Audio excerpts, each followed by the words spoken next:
Story time of the time that I got accused of helping a guy cheat on his girlfriend, which obviously I did not do that, and it made me lose most of my friends. So this was my sophomore year in high school, and it's been, over 3 years since then. I'm in college now. But it's a really good story to tell because it was so weird. Okay, so sophomore year me had this friend. We're gonna call him Max, and Max was dating a girl that we're gonna call Jade, and Jade was a junior, and I did not know Jade. That's a very important thing to say for the beginning of the story, so I just didn't know her. I didn't know who she was, how she acted, whatever, but I did know Max since freshman year, and we had been friends. And I hated my 7th hour class, so I'd walk around the building the whole hour, and eventually I'd run into Max, every single day. So I'd just walk and talk with him. Usually there's a third person there, it was rarely ever just the two of us, and if it was very, platonic, distance. He talked about, Jade, I think. He talked about Jade, I forgot what I named her, I hope it's Jade, and it was super chill, until he was like, my girlfriend is cheating on me, and I was like, what are you talking about? He was like, she's going on this date that I told her not to go out on. She asked if she could go out with her friends because they were planning a group date and they wanted her to go. And I was like, oh, well, you said no, right? Just to reconfirm. And he was like, yeah, she's just out there cheating on me. And I was like, dude, let's bust her. This is my friend. I didn't know her. I was like, let's go bust her. I don't know. I would not do that now, even if I didn't know the girl. I've grown from being 15 years old, okay? So don't come at me for that, but I was stupid. And so I, make this plan. I'm like, hey, we can pull out to the date, or, you can pull up, go talk to her. I don't know, but, I'll help you, right? And he starts making all these excuses. He's like, I don't have gas in my car. I was like, okay, well, we can take my sister's car. And he was like, but, my parents won't let me go. And I was like, since when? And he was making all these excuses. I was like, okay, it's fine. Maybe we just shouldn't do that anyways. I don't think we should do that. You figure it out. I can't really help you. So it keeps going on. I'm thinking this girl cheated on him, but I'm still not super oh my gosh, she's awful. I'm just like, yeah, leave her. If you're having these many problems, leave her. I don't want to hear about it. So it keeps going on for a while, and he keeps being like, oh, she's doing this. I'm like, okay, what am I supposed to do?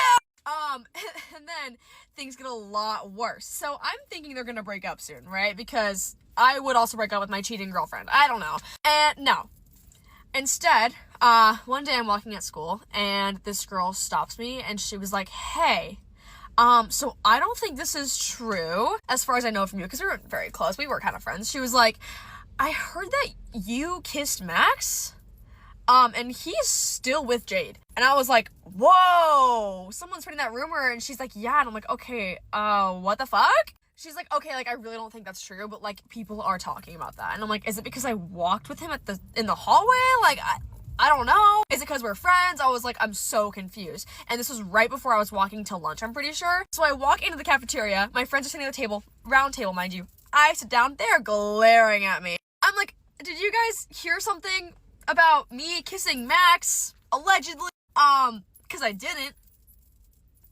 The fuck? And they're all looking at me, and they're like, oh, yeah, I don't know. And I was like, what do you mean? I'm like, what do you mean you don't know? You think I actually kissed Max? So I'm freaking out. I'm like, what are you talking about? And they're all like, I don't know, that's what we've been told. That's what, and I'm like, okay, where was I when this happened? Because apparently I did it. So I'm just, pissed off. My friends don't believe me. I go to my best friend, I'm like, you have to believe me. Why would I kiss Max of all people? Especially in this scenario. I'm no cheater helper. That's weird. At this point, I'd kissed maybe 2 guys ever. And I was like, why would I do that? Why do you guys think I would do that? So I'm like, oh my god, I'm not even cooked. Call me a turkey, I'm basted. I literally can't even do it. So I'm like, okay, I'm kidding. So I turn to Max, and I'm like, hey, this is not okay. I don't know who's talking about this, but, you need to figure out it's most likely your friends, because, those are the people that are talking about it, so, you need to figure this out, and you need to break up with Jade, or talk to her, or something, and eventually I'm like, give me her number, and he's like, no. I'm like, give me her number. He's like, no. I'm like, bitch, you better give me her number. And he gives me her number, so I text her. I'm like, hey, I know what you're hearing. I want you to, I want to tell you, first of all, leave that hoe. What? Second of all, this is not happening, okay? And whatever you think is happening isn't happening, and I know you're not gonna take it from me, and I feel awful even saying this, but, it's not true, and I don't want you to think it is, because you don't deserve that, And so I'm, telling her. She responds, she's like, oh, I get it. I just feel bad for, going out, with that guy when I wasn't supposed to. And I read that, and I was like, okay, she's kind of weird, too. I'm gonna stay out of it from now on. Not my place. Never has been my place. But things just get even weirder, because in the next couple of days, my date to like the next school dance, I think it was like Morp, which is kind of like Sadie's, if you know what Sadie's is. He cancels on me. He's like, no, I'm not going with you. Like, there's so much drama. I was like, I didn't do it! Some of my friends still don't believe me, and they're still sitting with me at lunch every day, just not believing me, and I'm like what? So at this point, Max is freaking out. He's like, I'm not a cheater. People think I'm a cheater. Okay? He's like, I need to figure it out too. Like, I don't know what's going on. Like, obviously he's not the best. He's like, I'm gonna break up with her, but like, I literally don't know who's calling me a cheater. That's insane, especially with you, because we don't hang out. And I'm like, I know! So we're both freaking out. But then one day I'm talking to him after class, because I thought like things were still like, we're still friends, you know? I'm like, this is still like, I don't know, that was really stupid of me for sure. Because our other friend was also there. So like, it was the three of us talking, and I was like, well, I don't even know. And I look at his phone. Bitch, when I tell you, I'm pinned on his phone with a heart next to my name. So he is a cheater. Without consent. Non-consensual cheater. I'm like, what the fuck? Walk away. I'm like, oh, no. Get me out of this relationship. Get yourself out of this relationship. I'm like, this is not, I don't even like you. So then one fateful day I'm sitting at lunch, and my friend that still doesn't believe me for shit, she's like, oh, so like Jade wants to talk to you in the main building. I'm like, oh, I'm about to die. She doesn't believe me, obviously, because I wouldn't either. And I walk in, the first thing she says, she's like, I know it wasn't you. I know you're not doing that. And I was like, bless. She's like, okay, so first things first, you didn't text me. You texted Max's cousin. And I was like, oh, that was meant for you. And she was like, oh, I know, like, thank you so much. Like, I know that wasn't you. And he's orchestrating the whole thing. Like, you texted his cousin. And I was like, oh, okay. And then she goes, also, the one that's saying that Max is cheating on me with you is Max. He told his friends that you kissed him. Max told his friends that you kissed him. He tried to set himself up as a cheater to get out of the relationship and drag me down with it. I barely even was friends with him. I was like, are we dead ass right now? Dead ass. Okay, she's like, yeah. So I believe you. I'm done with him. We're done. You know, we are good. We're friends now. Okay, we're like interlinked. She's like, I just, you know, nothing is true, and we know this now. 2 hours later, I'm walking around at school, about to go to my like last class or something, and I get a text on my phone. It's a long ass paragraph. It's basically saying, you're such an asshole, and everyone here hates you, and everyone da-da-da, and you're so much drama, and da-da-da. And I'm like, huh? What is happening in the world right now? I'm like, what did I do? What did I do? So it's like this whole long thing. It's like, since you moved here, you've caused problems, and since you da-da-da. And I'm like, unknown sender. I'm like, God, I hate everyone here. So then, after that school day, I'm talking to my friends outside the building, right? It's a bunch of people. We're talking. I'm like, do you guys know who this is? Like, we can't trace the number. No one has the number. This guy's like, I have an app that'll trace the number. One of my mutual friends, we're going to call her Carrie. Carrie was sitting there. She was looking at her feet. She was not saying shit. She was not talking. I ruled her out. I'm like, it can't be Carrie. I have Carrie's number. Well, we find out it was Carrie's best friend. Carrie's a spy on the inside. She told her best friend to text me that shit because she didn't want to come up to me and say it. But she wants someone to say it. So I got a whole paragraph from Carrie's friend that doesn't even know me at all, okay? But I'm saying to Carrie and all her friends, like, we figured it out. Like, I didn't cheat. He didn't cheat. You know, like, I mean, you know, by his standard, he didn't cheat. And then I get a text later after that whole thing of me talking to my friends being like, well, I know that's wrong. And I'm like, you know, it's my fault. Like, don't chuck my name in the mud. Like, don't put me out there. Don't say that I did this. Don't fucking do it then! So I don't say shit to her. I'm like, I know what happened and what didn't happen. I don't want to hear it. From that day on, Carrie had like these like cute little events at her house, and like all the friends had events, and she didn't invite us anymore. Like, we had like open invite parties all the time, like me and my best friend would go to, and we'd host our own, like with the same group of people. We got uninvited from open invite parties from that day on. Never again was friends with her. Never again had like a good conversation. Maybe. But like never again have we been friends. Me and Carrie have never been friends since. I think that she's a great girl now, but like, what? Same with my best friend that lived down the street. She also dropped us, me and my best friend. Most of our like mutual friends, like we stopped hanging out with them because they really thought that like that was a thing that happened. Anyways, Jade is thriving right now, living her best life. I still follow her. I haven't seen her in a long time. She's been in college. She's a year older than me. She's great. I think Max is another girlfriend. Maybe he's good now. I don't know. Who am I to judge? But yeah, that's the story. Goodbye. So this is a PSA for Anybody who has grandparents who have unlimited access to the internet, buckle up because this is a long story and it's not a good one. I'd say it's a pretty sad one. So the biggest picture in this story, because there are a lot of like little tiny pictures in this story, but the biggest picture in this story is that my grandma was a victim of a romance scam and sent over $50,000 to who she thought was her boyfriend. Where the story gets really messy is that my grandparents are still married and still live together. We're not entirely sure like how long this affair or whatever you want to call it had been taking place. We found out about it in April of 25 and it officially stopped maybe like 2 months ago because communication had to be taken away from my grandma because she could not stop herself from communicating with these people. In April, my grandpa pulled aside my aunt and was like, hey, your mom's talking about divorcing me and I don't think there's any money left in our savings account. So an immediate, investigation within the family happens. And my mom and aunts basically have like an intervention with my grandma on the phone asking her like, what is dad saying? Why is he saying this stuff? I believe at this point she was just extremely blunt and said, yep, I'm moving out, I'm leaving, and I have a new boyfriend. So at this point in the conversation, we knew that she had said she had a boyfriend. So my husband and I looked on her Facebook account because we were like, we could probably figure out who her boyfriend is through her Facebook. And we find this man named Jay Uso, to be exact. And if you don't know who that is, which I had no clue at first, and neither did anyone in my family, honestly. Jay Uso, the famous WWE SmackDown wrestler. Everyone knows it's a scam besides my grandma.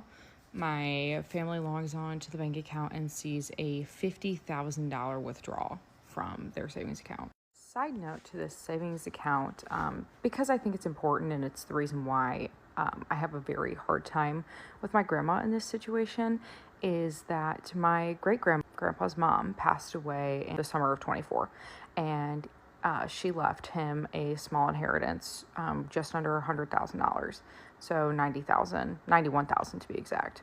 He also has Parkinson's disease, which, if anybody knows what it is, you basically lose your ability to do anything, and there is no cure.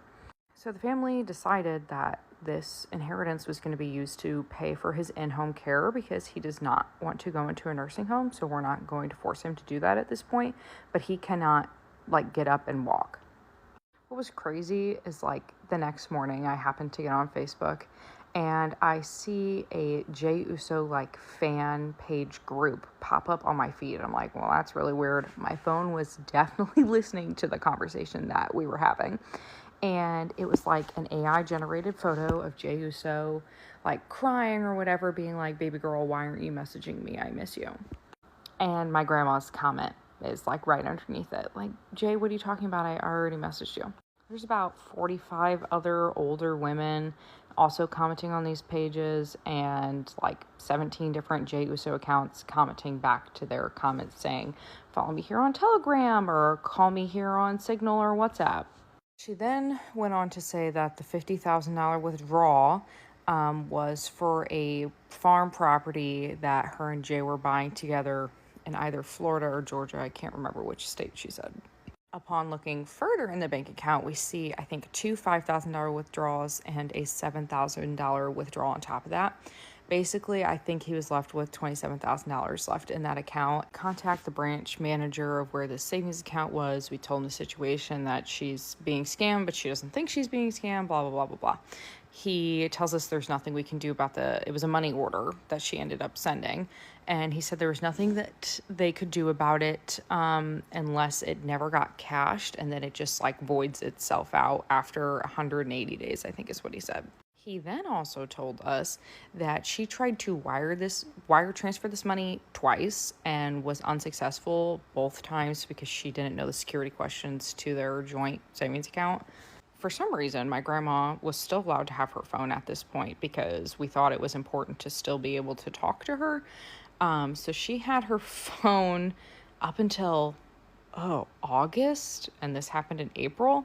and it never stopped. And you keep seeing these Facebook pages like every day, and my grandma's like on Facebook commenting and commenting and commenting and commenting on these Jey Uso pages.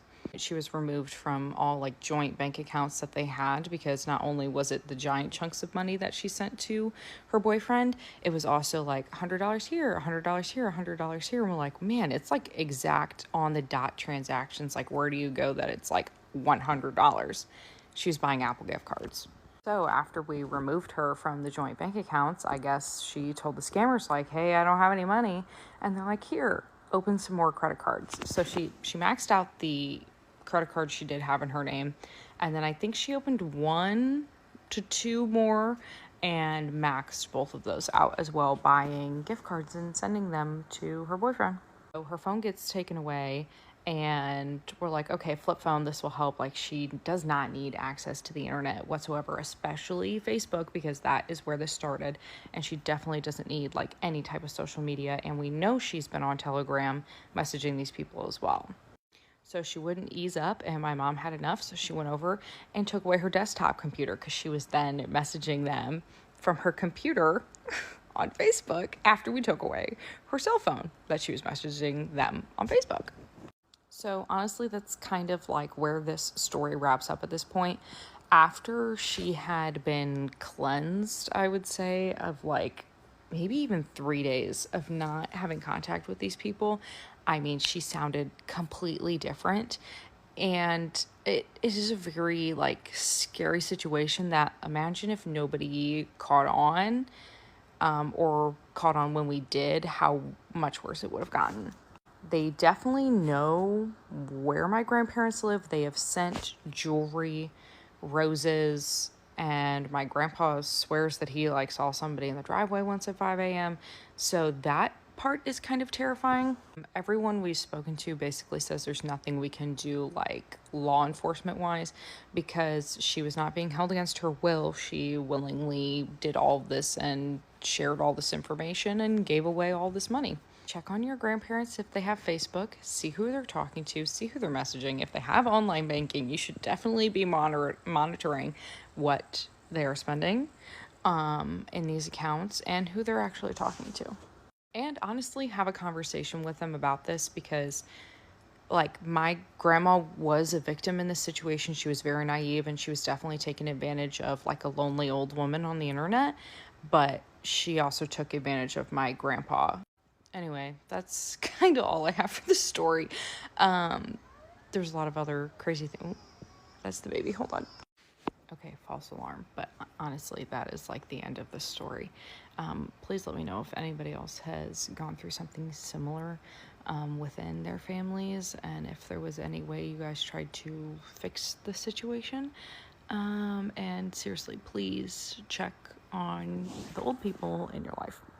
Let's talk about the time my instructor in MP school dropped his pants and showed us his thing so that we could learn how to do testicular exams and rectal exams and prostate exams. And then when my other instructor literally spread her legs so we could do pap smears. Hi, if you're new here, my name is Kristen, and I am in my final semester of FNP school, or Family Nurse Practitioner School. I graduate in May, and if you're new to my page, you probably don't know that I like to give you information about MP school, because when I was going to MP school or trying to find an MP school, nobody was posting what it was really like. So I had to find it out firsthand, and this was one of the things that we found out firsthand. So obviously when you're in MP school, you know that they're working off the assumption that you knew a certain amount of things as a nurse because you went to nursing school, right? So they build off of everything. Everything is just building off of things. So you build off of patho, you build off of the pharmacology knowledge you have. The one thing that you really don't have a good basis on is diagnostics, right? Because as a nurse, you do not diagnose, but as an MP, you do diagnose. So a big portion of the curriculum is teaching you like lab values, how to interpret labs, imaging, how to interpret imaging to an extent, how to know that signs and symptoms correlate with this certain disease process and things like that. But another part of it is doing hands-on assessments, right? Because the patient can tell you X, Y, and Z, but you need to listen to the heart, listen to the lungs, palpate everything, right? So how do you learn those very intimate things? Well, my school specifically, which I did not know, and I'm going to tell you now because I'm pretty sure that this company goes, worldwide. They have companies for this. So my school employed a company. I think they're based out of California. And this company has a main man. He's the showrunner. He's the big guy, right? And he sends your school a link to a secure website. And this website has videos for you to watch in preparation for going on and doing the hands-on portion of clinical, right? So we watch these videos, and he's instructing, fully clothed, talking you through how to do a pap smear, how to do a rectal exam, how to do a testicular exam, things like that. And he has a partner. It's either a female or a man, and they're standing there. Cool. Next thing, curtain drops, they're naked. Right? No warning or anything. They're just naked on the screen. You're like, oh, okay. And you're seeing full spread legs, you're seeing full testicles, you're seeing spread ass cheeks, like you're seeing the full shebang on a video. And if you're like me and the 80 some odd people in my class, you thought that was them teaching you. You were like, the video needs to be this graphic so we really know what we're looking at, what we need to see, what we need to feel, and things like that. Perfect, right? Flash forward to us actually going on campus. Well, that company came to campus with us, which we did not expect. They came all the way from California. The main man that we have now seen naked on the video, which is odd when you've seen someone that you didn't ask to see naked, and then you see him in person, you're like, oh, okay, hello. He was there, and he brought 3 men and 3 women with him, and those are our patients. So as I've talked about previously, my school uses real people as our patients. There are no like simulation dummies, none of that. We always have real people, so you can really hear the heart, really hear the lungs, really hear what you need to hear. Granted, that person may not have the ailment that they're supposed to be having for your OSCE, but work with it, right? So he's like, all right, these are your patients today. So we go, and my group got to start with testicular exams and rectal exams and prostate exams first. So we go into a little like very private room. There's one man, me and 2 other women, and we're all the students obviously, and he does a great job. He talks you through it fully clothed. He says, I know y'all watched the video, this is what X, Y, and Z we're gonna do. I'm gonna warn you guys, he was wearing a gown, but he had pants on. He's like, I'm gonna take my pants off and we'll start. So he takes his pants off, the gown's fully covering him, and he's like, okay, I'm gonna expose myself. They were very cognizant of word choice too, and they told you what words to use if people have trauma, and we'll get to that at a later part. But so he's like, I'm gonna expose myself now. Who would like to volunteer to be the first person? So I volunteered to go first. 1, because I knew the people next to me were not gonna volunteer. 2, I always find that if you're the first to go when they're like still showing you things, they talk you through it a lot more. So I was like, talk me through it, my guy. So I'm sitting there with my gloves, like eye level with what you can imagine. And he's like, okay, you gotta fully inspect first. Everything is inspection first. So you're looking at the skin. You have to turn the balls. You have to turn the penis. You have to turn everything and make sure you look at a 360 view of everything, right? Then you feel everything. You have to feel the skin, make sure there's no like inconsistencies, lesions, whatever it may be, because that skin is very wrinkly. Think an elephant, things like that, right?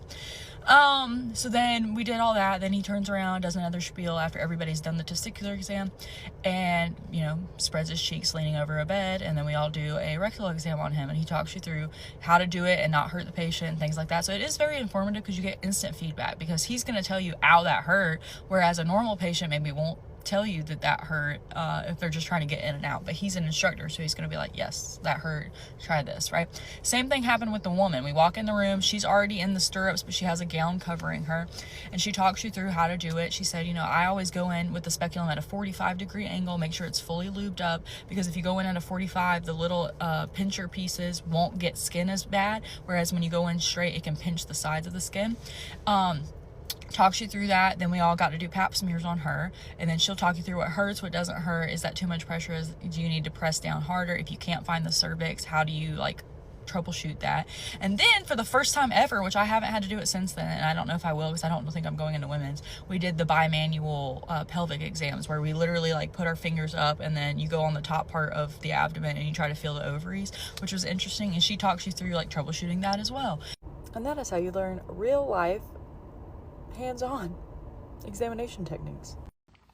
Get ready with me while I explain everything that my ex did and I still stayed.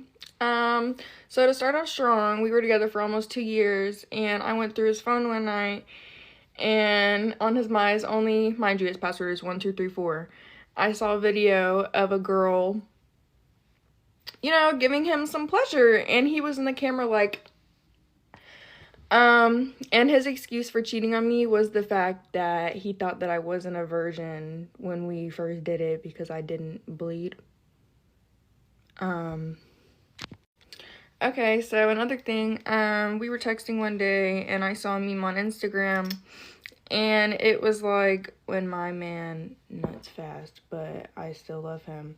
And I sent that to him because I thought it was like a funny little joke, you know? And he did not take that as a funny little joke. He got really mad about it. Mind you, I was at work and he basically went the fuck off on me saying, oh, if you don't like it, then we should just break up.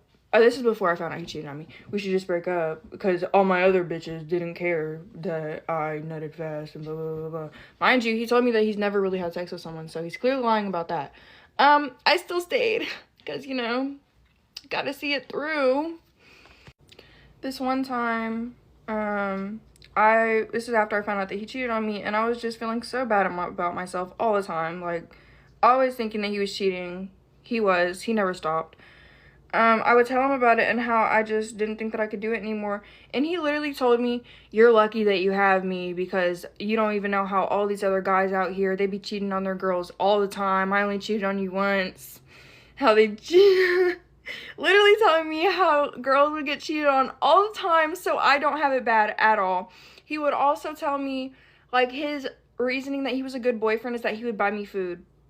If my dad didn't, like, buy me food that night, that he would buy me food. He was like, what other guy's gonna spend his last dollars on you, blah, blah, blah, I'm so good to you, blah, blah, blah. Okay. Another one. So, apparently, after I, like, officially broke up with him, I guess he thought that I still had the tape of him and that one girl. I guess he thought that I saved that for what, I don't know. He threatened to send a tape of me and him to my parents if I showed the tape of him and that girl to his parents. Right. Okay, so okay. Another one. This one isn't really like a big one, but basically the whole time that we were in a relationship, he constantly accused me of cheating. Mind you, I was loyal, like, the whole time. If I even thought another man was attractive, I felt bad about myself. Like, I shouldn't be doing that. Whole time that we were together, he would constantly accuse me of flirting with guys at my work, constantly oh my god, another one. He was mad at me that I was gonna start college because he thought that I was gonna talk to guys. Yeah, he didn't want me to go to college and start my career because he thought I was gonna talk to guys. Right. After we broke up, my friend wanted to play a prank on her ex, so I was like, okay, cool, I want to do a prank on my ex too. So I knew the girl that he ended up sleeping with. Well, I didn't know her, but I knew her name. So my friend acted like she was that girl and that she had just gotten a new phone number. She called him and was like, hey, so I just wanted to let you know, like, you should probably go get checked because I have something. And he was like, are you dead ass? Like, are you for real? He didn't really believe it, but he kind of did. They ended the phone call that night. I went to sleep feeling real happy, like, okay, cool. He thinks he has STDs or something. He texted her a few days later, thinking it's the girl that he slept with, and was like, I don't give a fuck about that. Like, are you sure you don't want to hit again? Are you sure you don't want to do something again? I said, oh, okay, so this just came out on me. Like, he didn't even care about that. He said it was the least of his worries. Getting an STD is the least of your worries. Okay. This isn't really a big one again, but when I found out he cheated for the first time. By the way, y'all have free will to call me a dumbass in my comments, because I know I am. My cousin told me for the whole time that I was a dumbass. But another one, whenever I found out he cheated for the first time, bro literally cried on me for like 3 hours, just sobbing, just getting all his freaking snot on me. And I'm like, bro, can you please stop? Like, oh my god. Mind you, I never got this man back. Like, I never cheated back. I never hit him. I could have kicked him out of his sleep. I could have punched him out of his sleep when I first found out. I still took out his braids after I found out that he cheated on me. Like, girl, this is just to humiliate him. He also had high boosters, and I stayed with him the whole time. I also, we got pulled over this one time, and we both had dispos on us, like THC, and I put them in my panties because I didn't want him to go to jail, and I took the blame for it, because they ended up finding one. It was his though, so I didn't get my dispo thrown away, but yeah, never again. Also, I got my first tattoo on my 18th birthday. I was with my dad. My dad took me to go get my first tattoo. So I'm getting my tattoo. Mind you, it's my birthday. And he's texting me the whole time. We're just talking. And he's literally like, oh, send me the tattoo. Send me the tattoo. I'm in pain right now. It's on my thigh. I had no numbing cream, no nothing. I was in pain. I didn't want to show him my tattoo at the moment. I'm like, bro, I'm not trying to think about this. Like, can you please just wait? Literally got in a whole argument over that. On my birthday, while I'm getting a tattoo done. Like, I literally was arguing with him. My phone's on like 10%. Also, anytime that I went out with girlfriends, mind you, he's cheating. Anytime that when I went out with my girlfriends, if there was any guys, oh, I'm done with, I'm over with, like, I'm overly cheating, I'm a whore, I'm all this stuff. This literally happened, bro, after I found out he cheated. I sound like such a dumbass right now. But after I found out he cheated, still with him, I went out with my girlfriend, and we went to the pool, and she brought one of her guy friends there. Mind you, I didn't even know him. I didn't talk to him at all. He literally went the fuck off on me. Like, went off so bad. Like, he would just cuss me out all the time. Talk to me insane. Whole time he was still cheating. Also, he always used to wear beanies. Bro. Every single one of them always used to stink so bad. Because his fuck-ass hair was never done. So he literally used to wear them beanies and thought that that would do something. They stunk, bro. Like, bro never washed his beanies. Like, oh my god. He also had height boosters. Did I say that already? I did? Oh. Also, whenever he, cheated with that girl, we stayed on FaceTime every single night. Every single night on the phone, slept on the phone. So he was literally a girl while I was on the phone with him. Snuck a girl into his mom's house. And did that on the phone with me. Also, I found out after that we dated, by one of his friends. Apparently, he literally be on his friends. Like, he's Eskimo brothers with his friends because he be doing the same girls that they do. And he doesn't care. Like, bro, he's a devil. I did not. He also lied about his height. On his ID, it literally says 5'8". You're 5'5". He lied about his height. He lied about his bodies. He also said, I'm sure, but I got it in other places. No, you don't.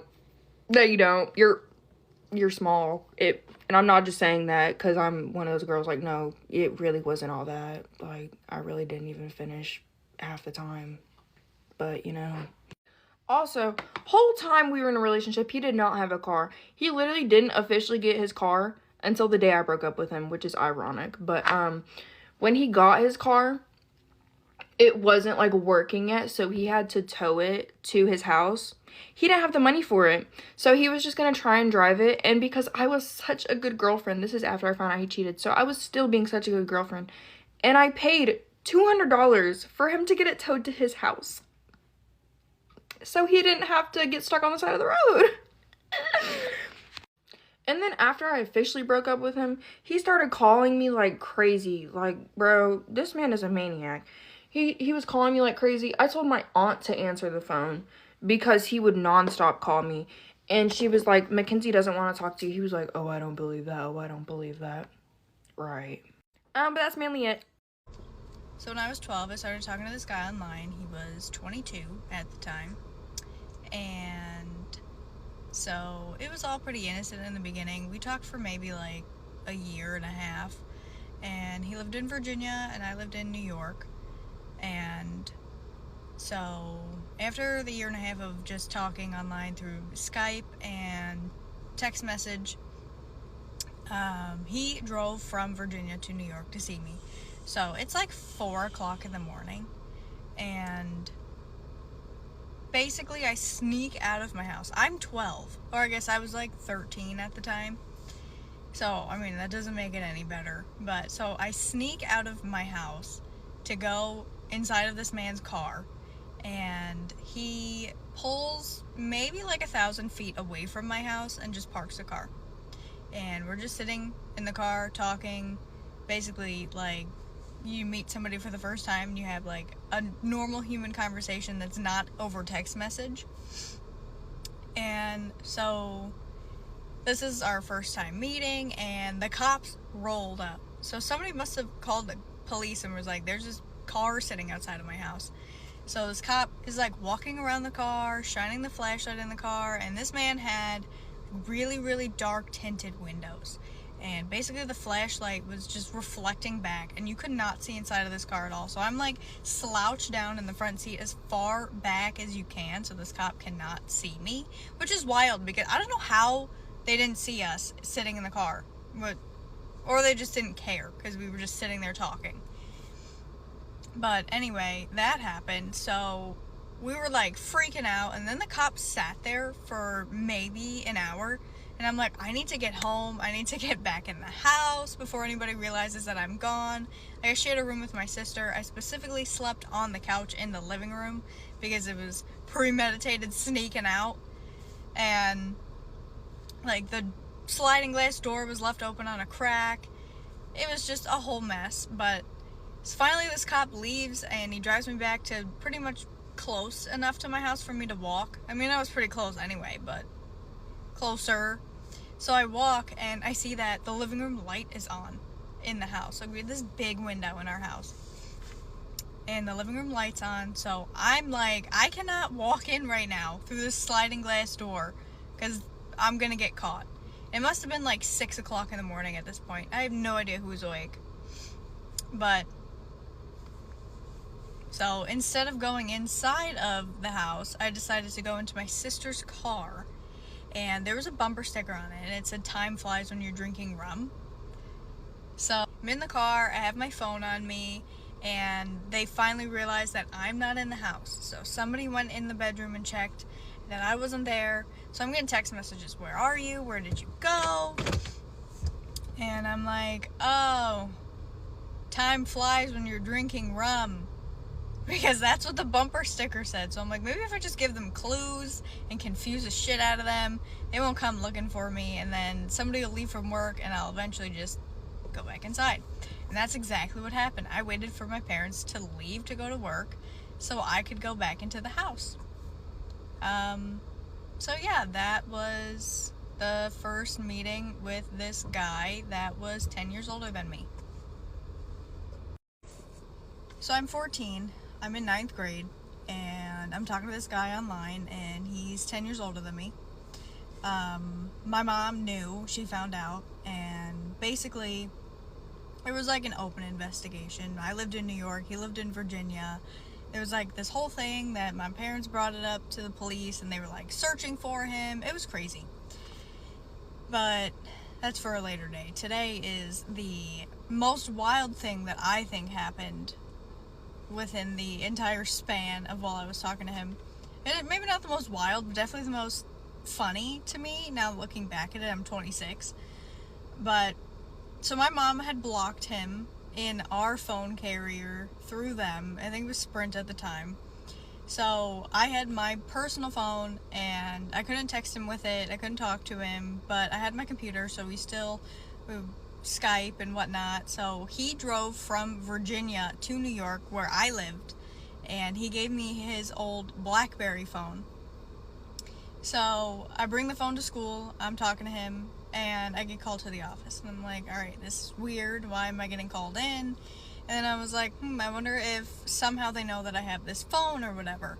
So I had the phone in my bra, and I go to the office, and they were like, where's the phone? Do you have a phone? Like, where is it? And so I have my little, it was the Verizon chocolate. So I guess it wasn't Sprint, it was Verizon. But so I have my little Verizon chocolate phone, and I pull it out, and I was like, yeah, this is my phone, and I have my phone. And they were like, okay, but do you have another phone? And I was like, no, I don't have another phone. So my mom's like patting me down in the office, and she even lifted the underwire up out of my bra, and the phone did not fall out. She did not feel it. I was like, oh my god, my heart's pounding. I was like, well, what's gonna happen? I don't know. But anyway, so my mom decides to just take me home. So there's like 4 cop cars outside of the school, and I was like, these are probably because of me. So the entire way home, there's like cop cars. We don't live that very far away from the school, probably like maybe a mile, maybe 2. So we're driving down the road to go home, and there's like 3 cop cars on the way there, plus the ones that were at the school. And I was like, oh my god, it's because I have this phone. And like the detective was already looking for this guy, waiting for him to come back into the state of New York because of me. And I was like, oh, this is some serious shit. So, stupid me, I don't turn off the phone because I don't want to take it out of my bra and have my parents see it. So, instead of taking it out of my bra, we get home, I like go straight to my room. I hide the phone in my UGG slipper inside my closet, and so I'm just praying that it's gonna stop, it's gonna end. I still didn't turn off the phone. I don't know why, I don't know, I was 14. But, so yeah, the phone's on in my closet in the UGG shoe slipper, and now the cops are like at my house. So they knock on the door and they're like, either he was at the school and now he's not at the school and he's in your house, or she has a phone. And so my parents are like digging through my entire room. They're like, where is this phone, Callie? And I'm like, I don't have a phone. And I'm saying it with like the straightest face I possibly could. And it was just getting worse and worse and worse. So instead of like giving up where the phone was, I'm like, you guys are making me want to jump out of this 2-story window.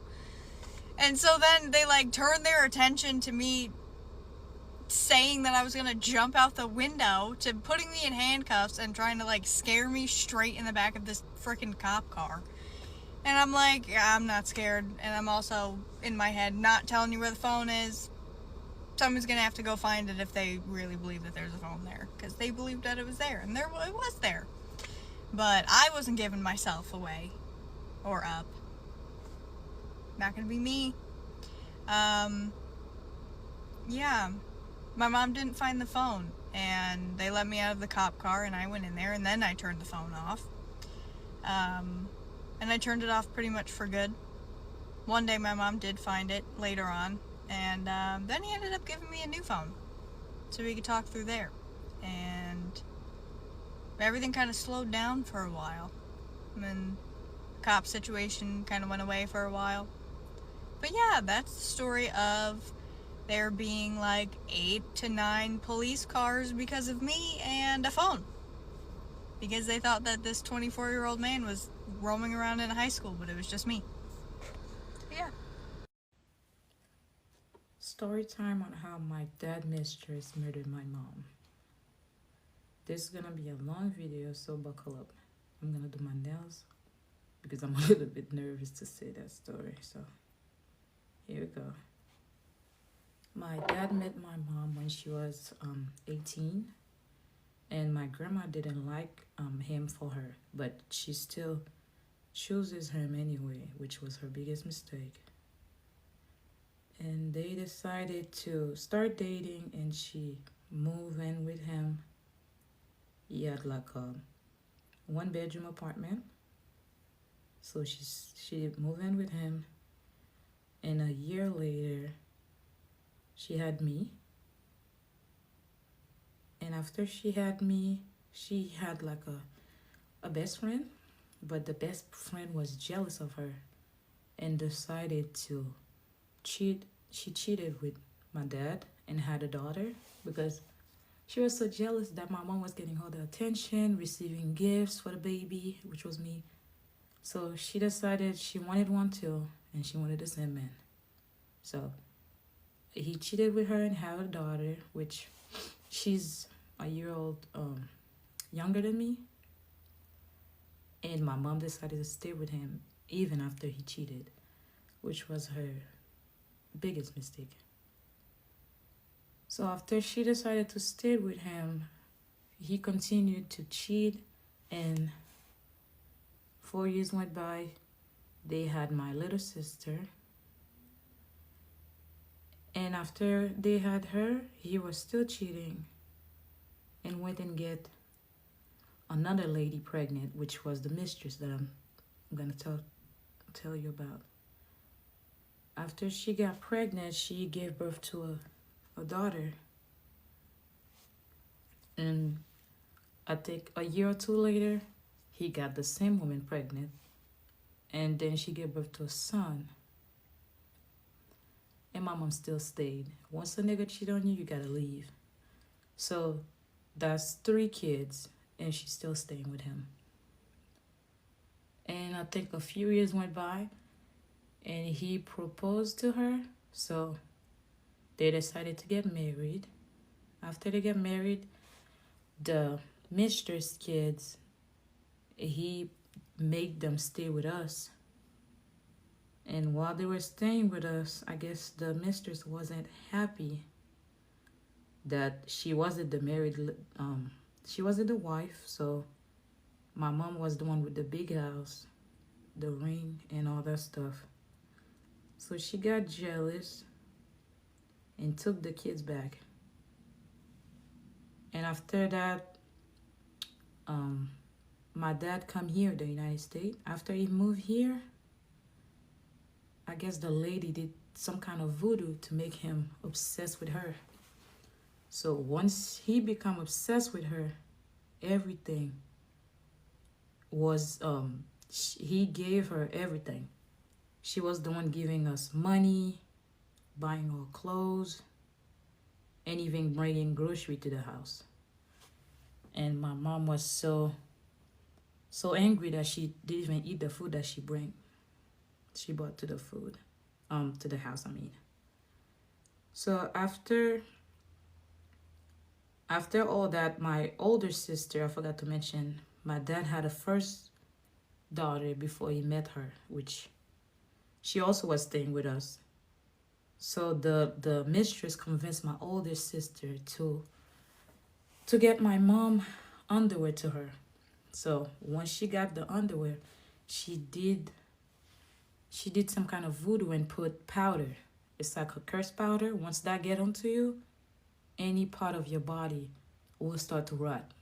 As you walking, it will start to smell, your leg will swell up. So my mom got that. And once that was starting to affect her, she couldn't work no more, she couldn't take care of us. It was just me and my little sister with her since my dad wasn't in the country. So she couldn't do nothing anymore. So she decided to move in with my grandma. So when she moved in with my grandma, that's when the real problem started. Because the mistress didn't know my mom's full name. If you don't know somebody's full name, you cannot do voodoo on them. So once she learned my mom's full name, that's when she started sending the evil spirit. So she sent some evil spirit on my mom. She was possessed, like really possessed. She was screaming. One of the spirits sounded like a baby, like a real baby. And they had to call the pastor to pray and get the spirit out. And once the spirit is leaving, you have to get away from the front door because you're gonna get possessed next if you're in the front door. So after they chased one spirit, another one came. Like it was back to back to back. Every time they chased one away, another one came. And after, it's like it was a never-ending story. It was a story straight out of a Conjuring movie. She get possessed every single day.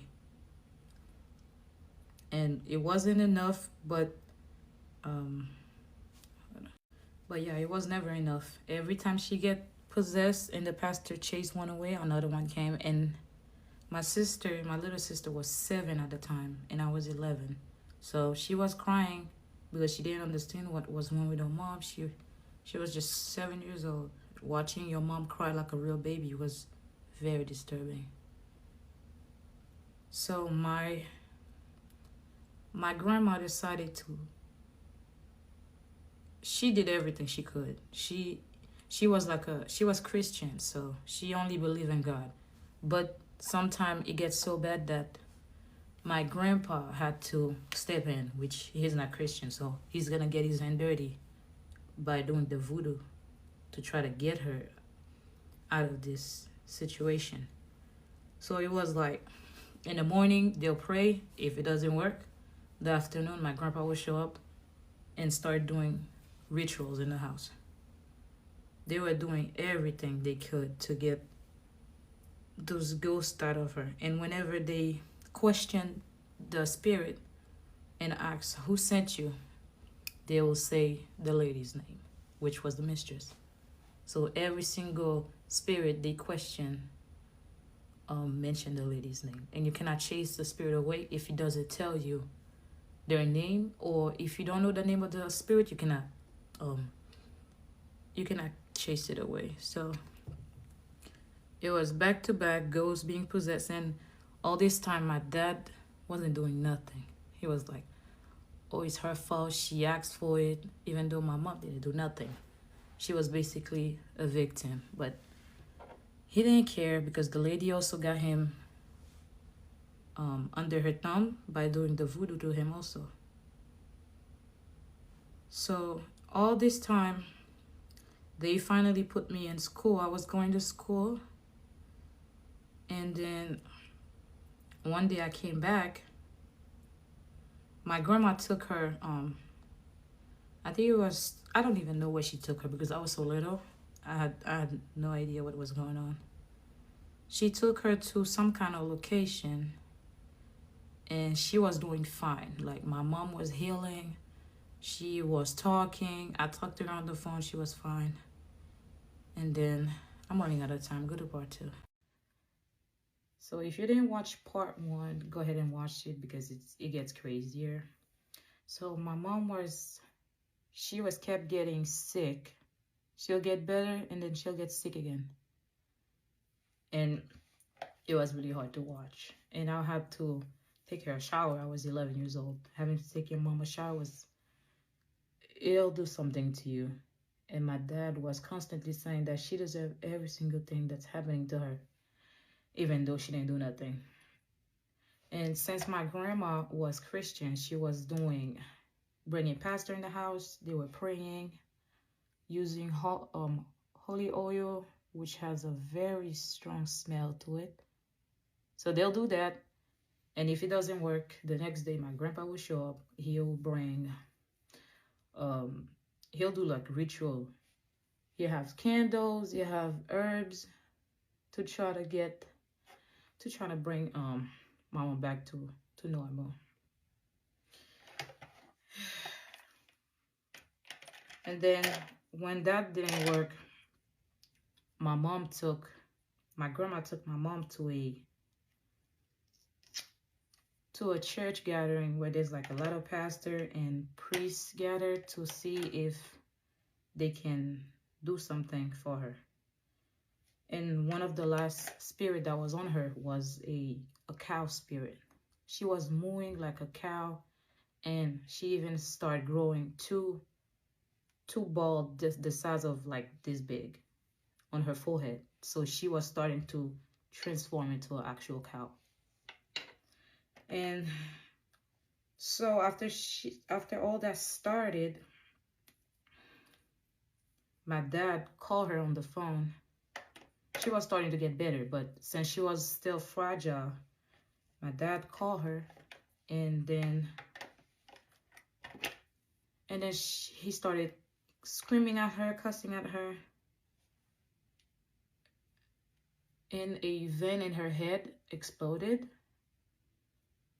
She was having a seizure, and since she was already so weak, the doctor couldn't save her, and that was the cause of death. She basically had a vein in her head popped. And after I came back from school, everybody was crying. When I asked what happened, they said my mom died, and my little sister was crying because she couldn't even understand what was happening. She was 7 or 8 years old at that time. So we had to explain to her that she'll never see my mom again, and she couldn't even understand. So after all of that, we did the burial. After we did the burial, the mistress, she went and tried to get my mom's spirit, trying to revive her to make her work in the field. And she failed because she couldn't get my grandma had prayed over the casket. She prayed over it. So anybody that tries, they already prepared for that. I don't know how, but they know that the lady was gonna try to do something like that. So they prayed over the casket. So even if the lady tried to summon my mom's spirit, she won't be able to do it. But the lady managed to do it. She summoned my mom's spirit. I heard my mom's spirit slapped her. After she slapped her, the lady started to become really sick. So after she started becoming sick, not even a year or 6 months later after my mom died, the lady also passed away because when she goes to the doctor couldn't see what's wrong with her, so they couldn't treat her for anything. So she ended up dying also 6 months after my mom died.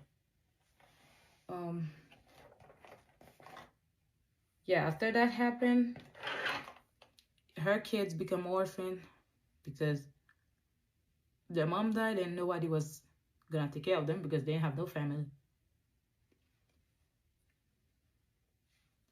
So yeah. And after that, my dad was crying on the phone. That's after the lady died because his voodoo was also lifted. So he was able to go back to his senses, but it was already too late. So my mom passed away, and also the lady passed away.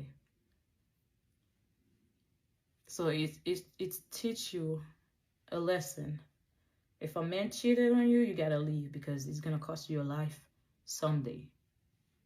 So it was a lesson learned. Yesterday, tomorrow, yes, the next day, and them days after that. Period. You probably had the right idea, right, but the wrong bitch. Hello. Okay, cheers, ladies. This is the long-awaited story time of what dating in Nashville looks like that the girls wanted me to post. So here we are. Where do we begin? So me and this guy match, and we're having like very minimal conversation. And he's like, let me take you out to dinner, show you what a real man looks like, all this stuff. So I was like, okay, bet. Real man. I'm ready for this. Like, let's go. So that was on a Saturday. On Sunday, he was like, let's go to dinner. But I'm literally like marinating in self-tan at this point. So I was like, maybe not tonight. Catch me on a later date. And he was like, no, I don't care. And I was like, okay, you can see me at my worst then. This is great.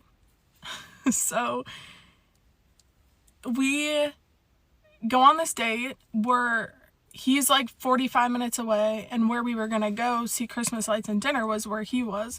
So I was like, I'll just drive to you and then we can do everything together, whatever.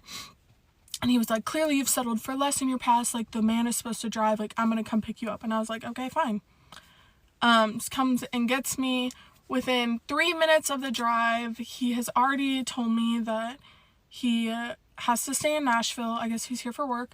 Stay in Nashville till February because he has court for a DUI that he got. And he told me that he was too drunk at the bar, so he put his keys on his dash and went to sleep in his car. Whatever. Keep that in mind for later. So, whatever, we're driving. We're talking about like siblings, family, all the things. I was like, do you want kids? He was like, it's not really a make or break for me. Whatever. Great. We go to dinner. It's great. We go to Christmas lights. It was like really fun. They were like drive-through ones, whatever. And they had like this helicopter thing. It was like, take a helicopter above the Christmas lights. And I was like, no, we are not doing that. He wanted to. And I was like, no, keep that in mind for later. So during the Christmas lights, he had told me, like, brought up how he was once a fiance, and I was like, okay, like, when did y'all break up? And he was like, 8 months ago, and I was like, okay, fine, whatever. Had a great date. It was probably like 7 or 8 hours long, and actually more than that, whatever. 2 nights later, I go to his place. We go to get food and, like, go to Walmart. He opens my doors, buys me flowers again. Like, everything is holding my hand in the store. Literally everything that a woman would be like, oh my God, this is awesome. Like, this is what I've always wanted. Whatever. So I stay the night and we're watching Netflix, but when we log on, it's like this name. And I was like, oh, like, is that her? And he was like, yeah. And I was like, why is it still up there? Like, that's odd. And he was like, I just haven't changed it, whatever. So I'm like, okay, thinking nothing of it. Well, I sleep there. The next morning he leaves for work and I folded his laundry before I left. Well, as I'm folding the laundry, there's like 2 baby socks and a like kid's beach towel. And I was like, thought nothing of it because he had told me that he didn't care if he had kids. He already told me that he didn't have kids and whatever. So I believed him.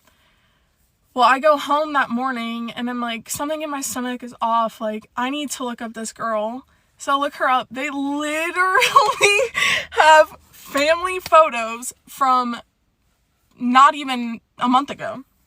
And I was like, well, that's crazy. Like, what the fuck? And 2 kids and a whole ass fiance, ex-fiance. I don't even know what the fuck they were. So whatever, I text him, I'm like, are you lying about something? And he was like, yeah, I actually have 2 kids. And I was like, okay, are you still with her? And he was like, no, I told you we broke up. And I was like, you told me 8 months ago. And he was like, no, I said 8 weeks ago. And then I'm like, whatever, bruh, this is stupid. So I go see him that night, we talk about things. And at this point, he is leaving town to go home for 3 weeks to see his kids. So I was like, do some stupid shit and like, this is done, whatever. So we're on a good roll. Things are cooking. Things are good. He like tells me that his baby mama is now living with her mom. All the things. He told me he hated her. She's a bitch. All this stuff. So I believed him. Well, we would like talk on the phone every single day. Seemed great. He went to Pennsylvania one night to visit his buddies. Anyways. Weeks later, he comes back to Nashville. I go see him. It was great. And then he, like, just starts going to sleep. So I'm like, okay, I'm leaving. Like, fuck this. I leave. I come back the next day. And we went to dinner. And basically, like, if I was an outsider at this date, I would be like, this girl needs to leave. Like, this poor girl is literally sitting there. He's on his phone. He left for, like, 7 minutes. I was like, what the fuck? It was just crazy. Fast forward to that night, he starts saying like he doesn't care about anything, whatever. So I'm like, okay, well, do you care? Like, you're telling me if you don't care if I get up and leave right now. He was like, I don't care. So I got up, I left, I removed him. Like, I was like, fuck that. I'm not wasting my time. Threw the flowers in the trash. Like, what the fuck? Pissed off, crying, screaming, like, what the fuck? Men suck. And whatever, like 4 days later, I'm on TikTok and his baby mama is live on my For You page. So I go in there, like 100%, I'm going in here. Go in there, she's like, oh, I already know who you are. Like, we're not together, blah, blah, blah. I leave the live and she's literally like, yeah, that's just one of the 46 girls. And I'm like, all right, this is fucking insane. So she messages me and she's like, what'd you want to talk about? And I was like, basically everything. And he was like, he lied about everything. He told me that your first date, you went on a helicopter. He told me that you had sex. Like, this is like a bunch of fucking lies. And he was like, and yes, she was like, yes, I did stay here when he was home. And I know he told you that I was at my mom's. And I was like, okay, so you're not a girl's girl, whatever. Y'all are both as bad as each other, whatever. So fast forward, I end up seeing him. We go to dinner. We talk about things and he owned up to everything. I'm like, okay, is this getting better? Like, I don't really know. I shouldn't be seeing you. None of my friends knew. Like, I knew I was doing something stupid. Whatever. We talk on the phone literally like 2 days later. And he's like, I miss you. All of this shit. And still saying awful things about his baby mama, which obviously they were still living with each other. I don't know. So we're on the phone one night and he literally told me that he Couldn't remember how many girls he slept with between November, like the second week of November, and probably like the end of December. So that month and a half, not even, he told me he couldn't remember how many girls he slept with, and that it had to have been over 10, but he lost track. And I was like, so were you sleeping with other girls, like, while you were seeing me? And he was like, I don't know. And I'm like, what do you mean you don't know? Like, let me just go fucking drown myself in gallons of bleach right now because I feel actually disgusting.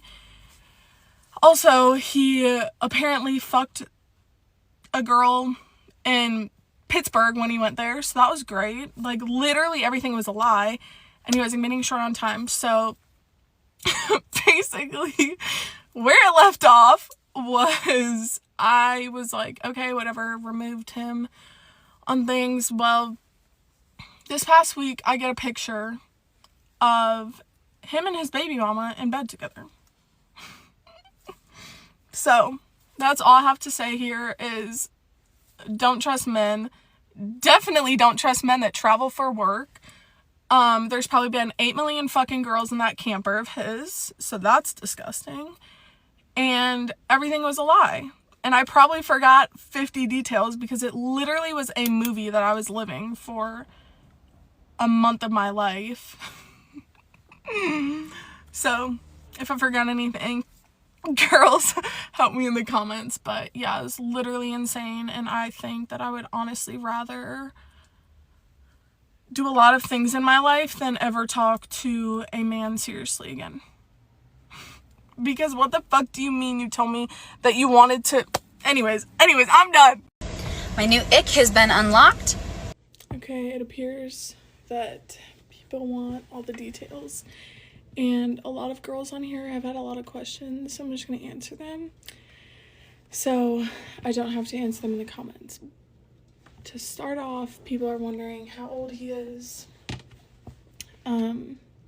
his name, where he's actually from.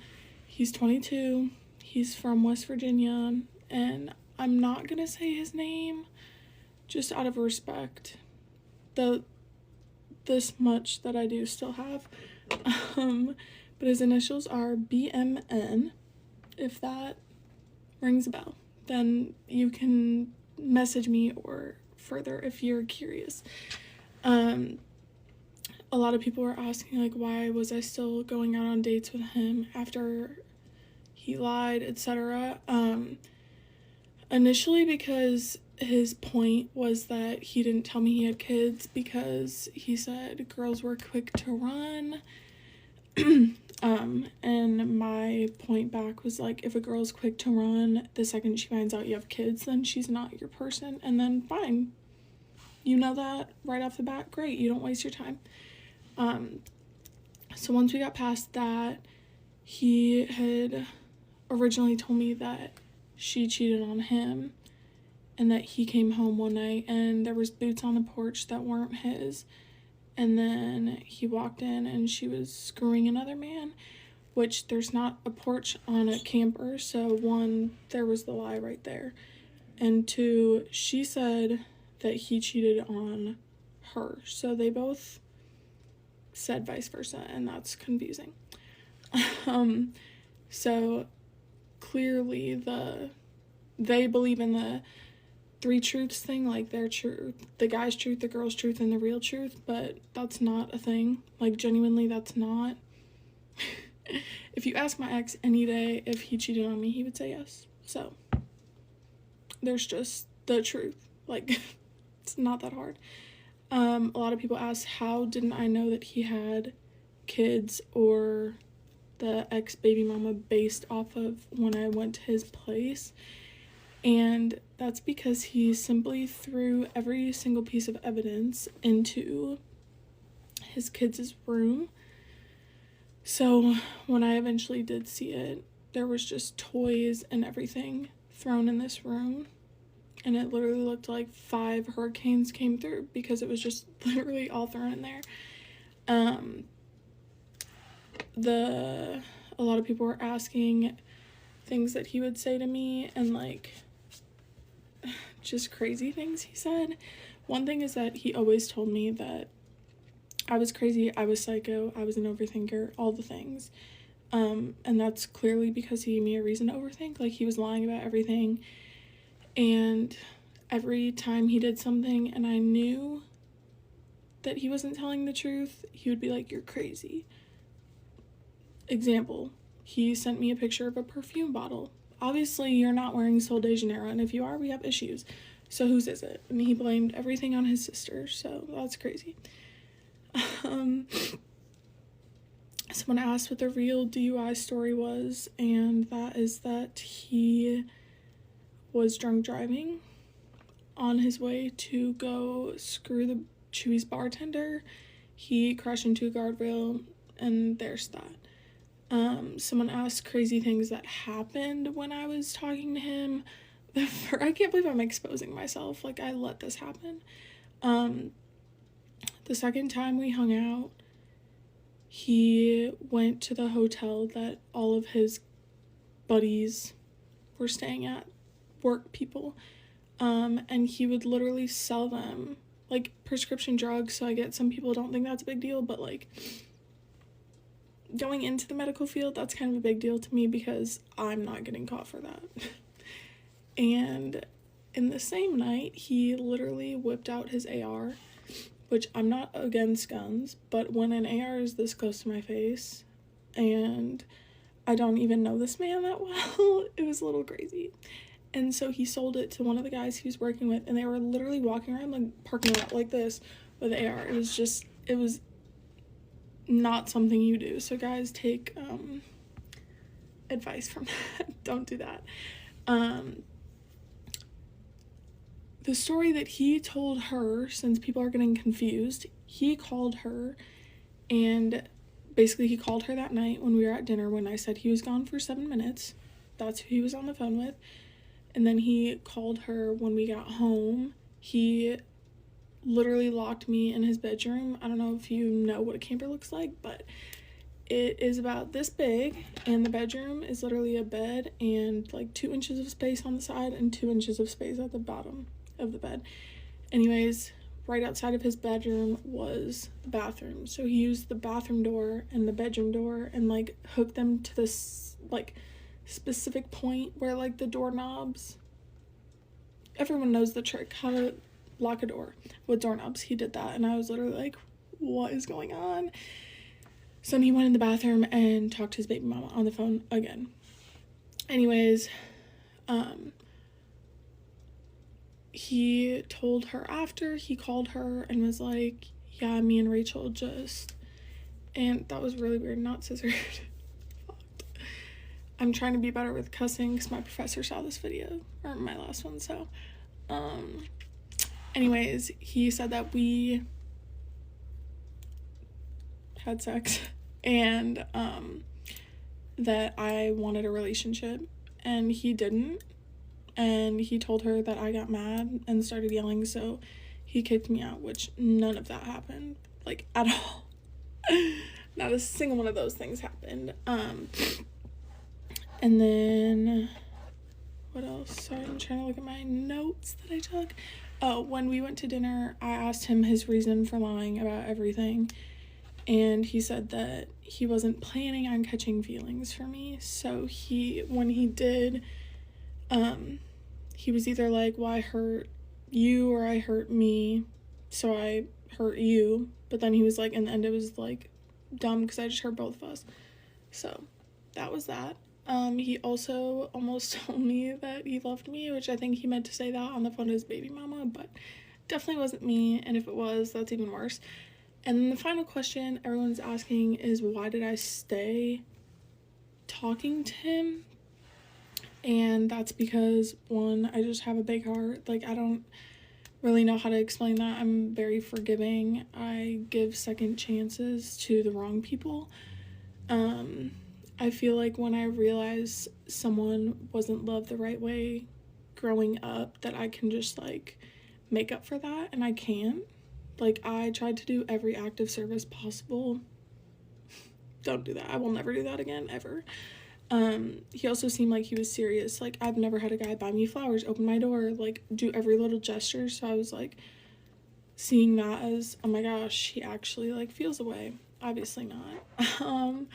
He was doing that to cover up for all the crap he was doing. And lastly, because he lived in Tennessee. Well, lived temporarily. If you know me, I have literally never been able to find a guy in the same state. So that is all the details that I can think of. And to summarize that, I will not be going on any date with any man, probably ever again until I find my husband. So